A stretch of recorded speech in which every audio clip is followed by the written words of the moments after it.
Un des motifs qui a fait chuter Lucifer du ciel était le pouvoir de persuasion. Par le désir de s'égaler à Dieu et de prendre son trône, Lucifer a provoqué une grande rébellion dans le ciel.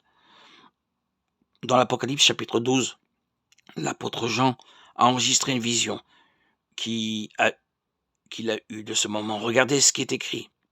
Il y eut une guerre dans le ciel. Michael et ses anges combattaient contre le dragon et ses anges combattent. Mais ils ne furent pas les plus forts, et leur place ne fut plus trouvée dans le ciel. Et il fut précipité, le grand dragon, le serpent ancien, appelé le diable et Satan. Celui qui séduit toute la terre fut précipité sur la terre, et ses anges furent précipités avec lui. Observez que même si Lucifer n'a pas réussi à réaliser son plan de devenir comme Dieu, il a réussi à rassembler une grande armée céleste pour combattre Michel et ses archanges. Il y a même un verset dans l'Apocalypse 12 qui dit qu'un tiers des anges appelés étoiles dans le passage biblique ont choisi de se tenir du côté de Satan dans cette bataille et ont fini par tomber avec lui. Et la question qui se pose est comment a-t-il pu être si influent dans le ciel au point de faire tourner les créatures de Dieu comme lui? Comme nous l'avons vu, Lucifer était un être illuminé dans Ézéchiel chapitre 28. La parole dit que ses vêtements étaient ornés de toutes les pierres précieuses et qu'il avait été choisi et oint comme chérubin gardien ayant accès à la montagne sainte de Dieu. Cela seul devrait déjà attirer l'attention des autres anges. Mais je crois qu'il y a encore quelque chose de plus. La Bible dit aussi que les tambours et les flûtes étaient en Lucifer, ce qui signifie qu'il aurait pu être responsable de la louange de Dieu. Il aurait pu être celui qui chantait des chansons pour exalter et glorifier le Seigneur. Alors, ce que beaucoup d'érudits des Écritures se demandent, si cet être de lumière aurait pu utiliser la musique pour conquérir et diriger les anges dans leur rébellion, même si la Bible ne nous donne pas de réponse. Il est un fait que Satan utilise cette arme de nos jours pour influencer les gens sur Terre. Et vous pourriez ne pas vous en rendre compte, mais l'ennemi est bien plus présent dans l'univers musical que nous ne l'imaginons.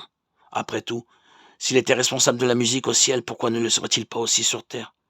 Nous savons que l'industrie musicale a beaucoup progressé au cours des dernières décennies, attirant de plus en plus d'auditeurs, avec ses rythmes variés, et le diable profite de plus en plus de cela pour propager des messages allant à l'encontre de notre foi. Par exemple, de nombreuses chansons contiennent des paroles qui promeuvent des modes de vie et des valeurs contraires aux principes chrétiens, tels que la promiscuité, la consommation de drogue et la violence. D'autres encouragent des comportements nuisibles, tels que l'infidélité, le matérialisme et la vengeance. Et ce n'est pas tout. Il existe des chansons et des artistes utilisés par Satan pour amener les gens à louer son nom. Par exemple, il y a une chanson des Rolling Stones appelée Sympathy for the Devil. Et sans parler de nombreux autres chanteurs et groupes qui utilisent des symboles et des rituels sataniques dans leurs concerts. Le groupe de thrash metal Slayer, par exemple, est connu pour ses paroles qui abordent fréquemment des thèmes tels que la mort, l'antichristianisme et l'occultisme. Et cela ne se produit pas seulement en dehors du Brésil, de nombreux chanteurs font clairement comprendre dans leurs concerts, dans leurs clips, qu'ils ont une relation directe avec le côté obscur.